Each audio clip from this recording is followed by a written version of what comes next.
மல்கியா அதிகாரம் 3. இதோ நான் என் தூதனை அனுப்புகிறேன். அவன் எனக்கு முன்பாக போய் வழியை ஆயத்தம் பண்ணுவான். அப்பொழுது நீங்கள் தேடுகிற ஆண்டவரும் நீங்கள் விரும்புகிற உடன்படிக்கையின் தூதனுமானவர் தம்முடைய ஆலயத்துக்கு தீவிரமாய் வருவார். இதோ வருகிறார் என்று சேனைகளின் கர்த்தர் சொல்லுகிறார். ஆனாலும் அவர் வரும் நாளை சகிப்பவன் யார்? அவர் வெளிப்படுகையில் நிலை நிற்பவன் யார்? அவர் புடமிடுகிறவனுடைய அக்கினியைப் போலவும் வண்ணாருடைய சவுக்காரத்தைப் போலவும் இருப்பார்.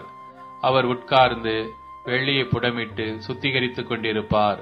அவர் லேவியின் புத்திரரை சுத்திகரித்து அவர்கள் கர்த்தருடையவர்களாய் இருக்கும்படிக்கும் நீதியாய் காணிக்கையை செலுத்தும்படிக்கும் அவர்களை பொன்னைப் போலவும் வெள்ளியைப் போலவும் புடமிடுவார். அப்பொழுது பூர்வ நாட்களிலும் முந்தின வருஷங்களிலும் இருந்தது போல யூதாவின் காணிக்கையும் எருசலேமின் காணிக்கையும் கர்த்தருக்கு பிரியமாயிருக்கும். நான் நியாய தீர்ப்பு செய்யும்படி உங்களிடத்தில் வந்து சூனியக்காரருக்கும் விபச்சாரருக்கும் பொய்யான இடுகிறவர்களுக்கும் எனக்கு பயப்படாமல் விதவைகளும் திக்கற்ற பிள்ளைகளுமாகிய கூலிக்காரரின் கூலியை அபகரித்து கொள்ளுகிறவர்களுக்கும் பரதேசிக்கு அநியாயம் செய்கிறவர்களுக்கும் விரோதமாய் தீவிரமான சாட்சியாய் இருப்பேன் என்று சேனைகளின் கர்த்தர் சொல்லுகிறார். நான் கர்த்தர், நான் மாறாதவர். ஆகையால் யாக்கோபின் புத்திரராகிய நீங்கள் நிர்மூலமாகவில்லை. நீங்கள் உங்கள் பிதாக்களின் நாட்கள் தொடங்கி என் கட்டளைகளை கைக்கொள்ளாமல் அவைகளை விட்டு விலகி போனீர்கள். என்னிடத்திற்கு திரும்புங்கள், அப்பொழுது உங்களிடத்திற்கு திரும்புவேன் என்று சேனைகளின் கர்த்தர் சொல்லுகிறார். நாங்கள் எந்த விஷயத்தில் திரும்ப வேண்டும் என்கிறீர்கள்? மனுஷன் தேவனை வஞ்சிக்கலாமா? நீங்களோ என்னை வஞ்சிக்கிறீர்கள்.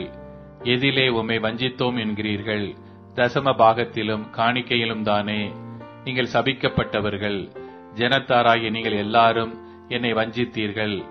என் ஆலயத்தில் ஆகாரம் உண்டாயிருக்கும்படி தசம பாகங்களை எல்லாம் பண்ட சாலையிலே கொண்டு வாருங்கள். அப்பொழுது நான் வானத்தின் பலகணிகளை திறந்து இடங்கொள்ளாமற் போகும் மட்டும் உங்கள் மேல் ஆசீர்வாதத்தை வருஷிக்க மாட்டேனோவென்று அதனால் என்னை சோதித்து பாருங்கள் என்று சேனைகளின் கர்த்தர் சொல்லுகிறார். பூமியின் கனியை பட்சித்து போடுகிறவைகளை உங்கள் நிமித்தம் கண்டிப்பேன்.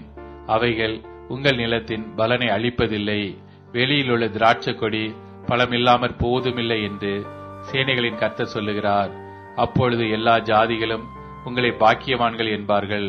தேசம் விரும்பப்படத்தக்கதாய் இருக்கும் என்று சேனைகளின் கர்த்தர் சொல்லுகிறார்.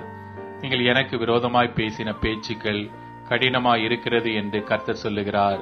ஆனாலும் உமக்கு விரோதமாக என்னத்தை பேசினோம் என்கிறீர்கள்? தேவனை சேவிப்பது விருதா?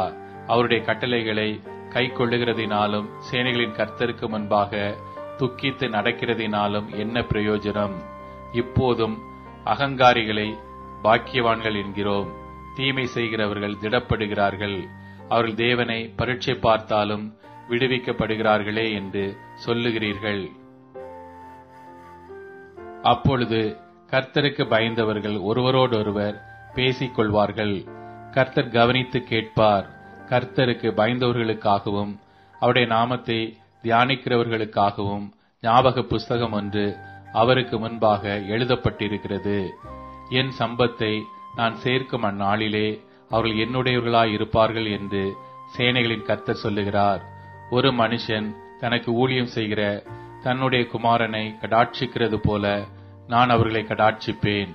அப்பொழுது நீங்கள் நீதிமானுக்கும் துன்மார்க்கனுக்கும் தேவனுக்கு ஊழியம் செய்கிறவனுக்கும் அவருக்கு ஊழியம் செய்யாதவனுக்கும் இருக்கிற வித்தியாசத்தை திரும்பவும் காண்பீர்கள்.